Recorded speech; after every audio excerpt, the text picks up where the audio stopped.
Welcome to the lair of the Batty Boffin.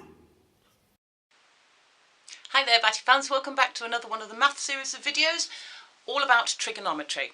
Now in previous videos we've talked a little bit about what sines and cosines are and the use of things like opposite, adjacent and hypotenuse, which tell you which sides we're talking about. So what we're going to do now, very first thing is I've got myself a right angle triangle here.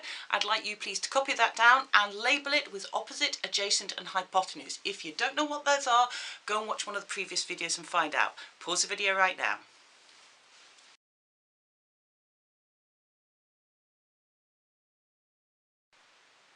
Welcome back.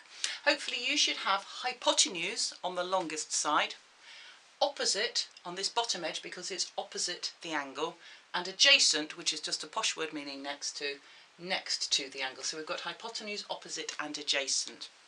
Now, earlier on some of the earlier videos, I told you that sine was all to do with the height of the triangle and cosine was all to do with the width of the triangle. But of course, which is the height and which is the width depends on which way up you turn the triangle round. I could turn this triangle the other way up and the height would become the width and things. So it's not actually height and width, it's more opposite and adjacent. So here we go, we're going to work some of these out here. To make it easier, we're going to do this by scale drawing, and to make it easier, we're going to have our hypotenuse being 10 centimetres. Now sines and cosines are designed to have a hypotenuse of 1, but that's actually quite tricky. 1 centimetre is a bit too small, 1 metre is a bit too big. So we're just going to do it as 10 and multiply them all up. So I'd like you please to draw a triangle with a horizontal base, vertical up here, an angle of 65 degrees and a hypotenuse of 10. So do that as accurately as you can and pause the video and do that now.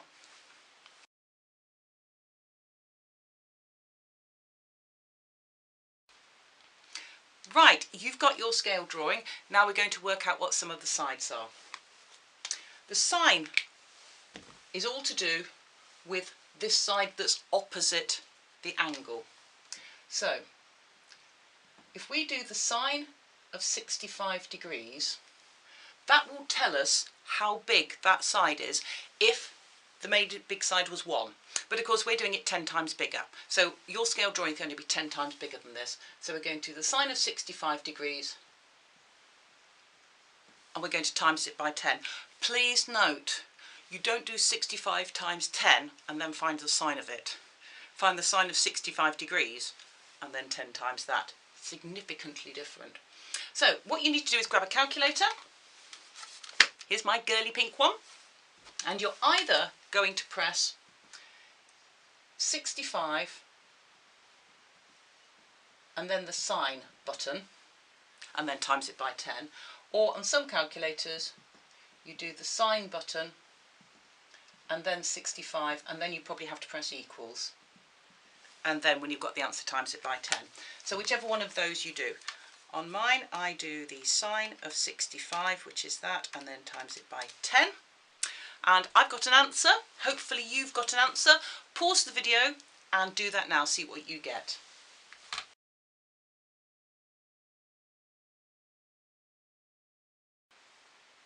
Okay, so hopefully for that, sine of 65 degrees and then multiply it by 10, you should get 9.1 centimetres. Please note it's 9.1, the calculator says 9.06, rounding to one decimal place we get 9.1 centimetres.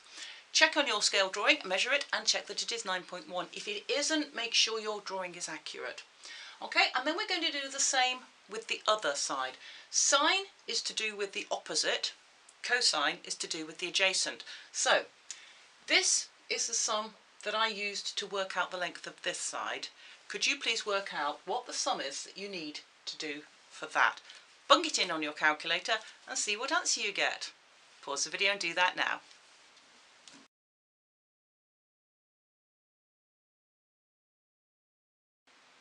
Welcome back.